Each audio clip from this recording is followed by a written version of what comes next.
আসসালামু আলাইকুম আমার সকল মা ভাই ও বোনদেরকে। বন্ধুরা, আমার আজকের ভিডিও হচ্ছে হযরত আইয়ুব আলাইহিসসালামের বিষয় নিয়ে। আশা করি আমার ভিডিওটা পুরা দেখবেন। তো চলো আমাদের আজকের ভিডিও শুরু করি। আল্লাহ সুবহানাহু ওয়া তাআলা আইয়ুব আলাইহিসসালাম কে পাঠালেন সিরিয়ায় সুরানবাসীদের কাছে। আইয়ুব আলাইহিসসালাম খুব ধনী ছিলেন। মহান আল্লাহ তাআলা উনাকে অনেকগুলো নিয়ামত দান করেছেন। উনার কাছে সীমাহীন নকর চাকর ছিল, উনার কাছে অনেক ভেড়া ও ছাগল ছিল। আল্লাহ সুবহানাহু ওয়া তাআলা উনাকে অনেকগুলো জমিন জায়গা দান করেছিলেন। আইয়ুব আলাইহিসসালাম কারোবার করতেন, উনার বিজনেস দূর দূরান্ত পর্যন্ত ছিল। আল্লাহ সুবহানাহু ওয়া তাআলা আইয়ুব আলাইহিসসালামকে অনেকগুলো সন্তান দান করেছিলেন। উনার 7টি ছেলে এবং 7টি মেয়ে সন্তান ছিল। আইয়ুব আলাইহিসসালাম নিজেও অনেক স্বাস্থ্যবান এবং শক্তিশালী ছিলেন। নিশ্চয়ই এমন পরহেজগার এবং ধনী ব্যক্তির বন্ধু অনেকগুলো থাকে। যে কোনো ব্যক্তি ওনার সাথে বন্ধুত্ব রাখতে চায়। আল্লাহ সুবহানাহু ওয়া তাআলা আইয়ুবকে অনেকগুলো নেয়ামত দান করেছিলেন। পৃথিবীর মধ্যে আইয়ুব আলাইহিসসালাম একমাত্র বরকতময় ব্যক্তি ছিলেন। এরপরে মহান আল্লাহ তাআলা আইয়ুব আলাইহিসসালামের পরীক্ষা নিতে লাগলেন।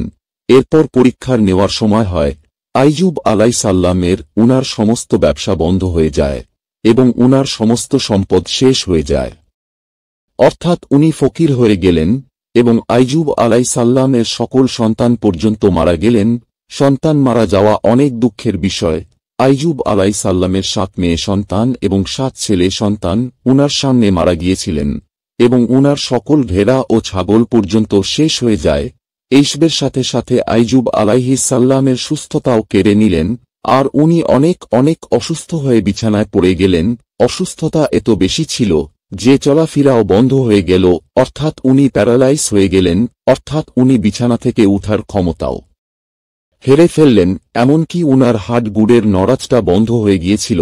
আইয়ুব আলাইহিসসালামের পরীক্ষার ধৈর্যসীমা হয়ে গেল। তখন উনার সকল বন্ধুরা উনার সাথে সম্পর্ক শেষ করে দিলেন। উনাদের এই বইটি ছিল যে এই রোগটি একের কাছ থেকে অন্যের কাছে জড়িয়ে যাওয়ার রোগ তো নয়, আর আইয়ুব আলাইহিসসালামের অসুস্থতা উনাদেরও যেন না হয়ে যায়। এইভাবে আইয়ুব আলাইহিসসালামের সকল বন্ধু এবং আত্মীয় স্বজনরা উনার সাথ ছেড়ে দিলেন, আর আইয়ুব আলাইহিসসালামের দেখাশোনার জন্য উনার কাছে থেকে যান শুধু উনার বিবি, আর উনি অনেক সৎ বিবি ছিলেন, আর উনি আইয়ুব আলাইহিসসালামের সেবা যত্ন করতেন, আর উনাকে খাওয়া দাওয়া এবং গোসল করিয়ে দিতেন। পরিস্থিতি এতটুকু পর্যন্ত পৌঁছে গেল, উনার সকল জিনিসপত্র শেষ হয়ে গেল, বিক্রি করার জন্য কিছুই বাকি ছিল না।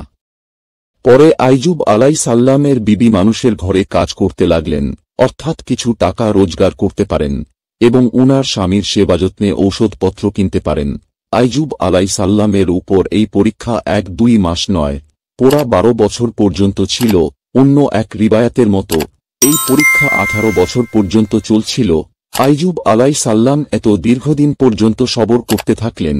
উনি কখনো কারো কাছে নিরাশ হননি। বছরের পর বছর এইভাবে কাটতে থাকল।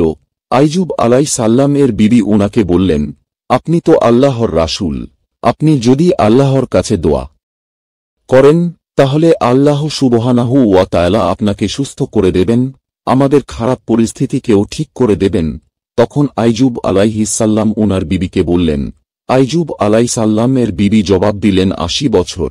এই কথা শুনে আইয়ুব আলাইহিসসালাম বললেন, আমি আল্লাহ সুবহানাহু ওয়া তাআলার কাছে দোয়া চাইতে শর্মিন্দা। যতদিন আমার ভালো সময় কেটেছিল, এখনো পর্যন্ত খারাপ সময়ের এতদিন হয়নি, সেই জন্য আমি এখন এই দোয়া করব না যেন আল্লাহ আমাকে শিফা আধা ফরমায়, অর্থাৎ আমার এই পরিস্থিতিকে বদলে দেয়, যতক্ষণ পর্যন্ত 80 বছর না হয়ে যায়।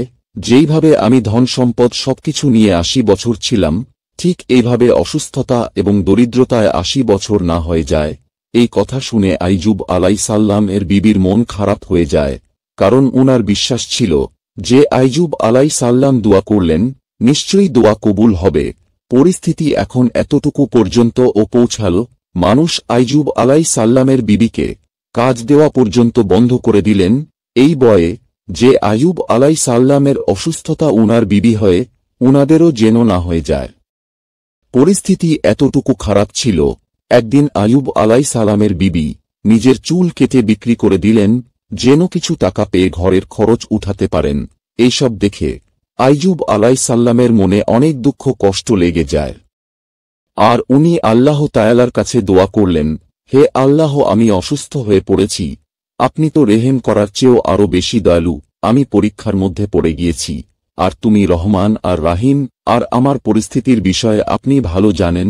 আল্লাহ সুবহানাহু ওয়া তাআলা সঙ্গে সঙ্গে আইয়ুব আলাইসাল্লামের দোয়া কবুল করে নিলেন আর উনার পরীক্ষা শেষ করে দিলেন। এর আগে অনেকগুলো সুযোগ ছিল মহান আল্লাহ তাআলার কাছে দোয়া চাওয়ার, আর যদি দোয়া চাইতেন সঙ্গে সঙ্গে দোয়া কবুল হয়েও যেত, কিন্তু আইয়ুব আলাইসাল্লাম নিজের উপরের পরীক্ষার সবর করতে থাকলেন। সেই জন্য সবরের কথা যখনই বলা হয় তখন সবরে আইয়ুবের কথা উল্লেখ করা হয়। আল্লাহ সুবহানাহু ওয়া তাআলা আইয়ুব আলাইসাল্লামকে বললেন, নিজের পা জমিনের মধ্যে মারো, এটা হচ্ছে পান করার আর গোসল করার জল। তখন আইয়ুব আলাইসাল্লাম নিজের পা জমিনে মারলেন, তখন মাটি থেকে জল বাহির হইতে লাগল। পরে যখন উনি এই জল দিয়ে গোসল করলেন তখন উনার শরীরের বাহিরের সকল অসুস্থতা দূর হয়ে গেল। আর যখন উনি এই জল পান করলেন তখন উনার ভিতর সকল অসুস্থতা দূর হয়ে যায়। তখন আইয়ুব আলাইসাল্লাম ঠিক আগের মতো সুস্থ হয়ে গেলেন, যেইভাবে আগে ছিলেন। পরে যখন উনার বিবি ঘরে ফিরে এলেন তখন উনি উনাকে চিনতে পারলেন না, আর উনি জিজ্ঞাসা করতে লাগলেন, আপনি কি আমার স্বামী আর আল্লাহর রাসূলকে দেখেছেন? আল্লাহ সুবহানাহু ওয়া তাআলার কসম, আমার স্বামী যখন সুস্থ ছিলেন ঠিক আপনার মতন দেখতে ছিলেন। আমি কাউকে এরকম আর কোন দিন দেখিনি, যে দেখতে একদম আমার স্বামীর মতো লাগে। তখন আইয়ুব আলাইহিস সালাম বললেন, তুমি কি আমাকে চিনতে পারোনি? তখন উনি হেরান হয়ে বললেন, না, আপনি কে? তখন উনি বললেন, আমি আইয়ুব। আর তখন উনি বললেন, সুবহান আল্লাহ, এর মানে আপনি সুস্থ হয়ে গেছেন, আর আল্লাহ সুবহানাহু ওয়া তাআলা মেহেরবানি হয়ে গেছে। আর মহান আল্লাহ তাআলা উনার বিবিকেও ঠিক আগের মতো সুস্থ করে দিলেন। উনিও মহান আল্লাহ তাআলার পরীক্ষা ভালো করে সবর করেছিলেন। এরপরে মহান আল্লাহ তাআলা আবার উনাদেরকে সন্তান দান করলেন। উনাদের ওখানে ২৬ ছেলে এবং মেয়ে হয়েছিল। অন্য এক রেবায়াতের মধ্যে আছে ২৬ শুধু ছেলে ছিলেন, মেয়ে আরও অনেকগুলো ছিলেন। আমাদের নবী হযরত মুহাম্মদ মুস্তাফা সাল্লাল্লাহু আলাইহি ওয়াসাল্লাম বলেছেন, একদিন আইয়ুব আলাইহিস সালাম গোসল করতেছিলেন, তখন উনার উপরে সোনার টাকার বৃষ্টি হয়েছিল। আল্লাহ সুবহানাহু ওয়া তাআলা আইয়ুব আলাইসাল্লামকে গোসল করার সময়ও দান করতে লাগলেন। আইয়ুব আলাইসাল্লাম এই সোনার টাকাগুলোকে উনার কাপড়ের মধ্যে জমা করতে লাগলেন।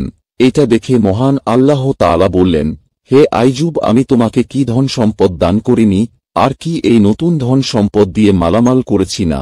তখন আইয়ুব আলাইসাল্লাম বললেন, জি, আমার মহান আল্লাহ তাআলা, কিন্তু আমি আপনার রেহমতে এবং দয়া থেকে বঞ্চিত হতে চাই না।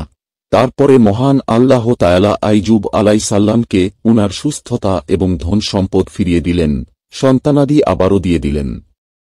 আল্লাহ যাকে চান তাকে পরীক্ষার মধ্যে ফেলে দিতে পারেন, আর যাকে চান তাকে ধন সম্পদ দান করেন। আর আল্লাহ আমাদের কাছ থেকে কিছু কেড়ে নিলে এর থেকে আরও বেশি আমাদেরকে দান করেন। আল্লাহ সুবহানাহু ওয়া তাআলা কোরআনে পাকের মধ্যে আইয়ুব আলাইহিস সালামের তারিফ করেছেন, আর উনার জীবন সফল এবং ধৈর্য রাখনেওয়ালা মানুষের জন্য এক মিশাল বানিয়ে দিলেন। পরীক্ষা সকল মানুষের জীবনে আসে, কিন্তু আল্লাহ এটা দেখতে চায় খারাপ পরিস্থিতির সময় আমরা কি করি আর আমাদের ঈমান কতটুকু মজবুত থাকে। সেই জন্য আমাদের জীবনে যখনই খারাপ পরিস্থিতি আসে তখন আমাদেরকে সবর করতে হবে, আর যে কোনো পরিস্থিতির মধ্যে মহান আল্লাহ তাআলার শুকরিয়া আদায় করতে হবে। তো বন্ধুরা, এই ছিল হযরত আইয়ুব আলাইসাল্লামের একটি ঘটনা। আশা করি ভিডিওটা আপনাদের কাছে ভালো লাগবে, আর দয়া করে আমার ভিডিওটা বেশি বেশি করে শেয়ার করবেন। আর আমার চ্যানেলে নতুন হয়ে থাকলে আমার চ্যানেলটা সাবস্ক্রাইব করে আমার পাশে থাকবেন। দেখা হবে আরেকটা নতুন কোনো ভিডিওতে। ততক্ষণ পর্যন্ত ভালো থাকবেন, সুস্থ থাকবেন। ধন্যবাদ।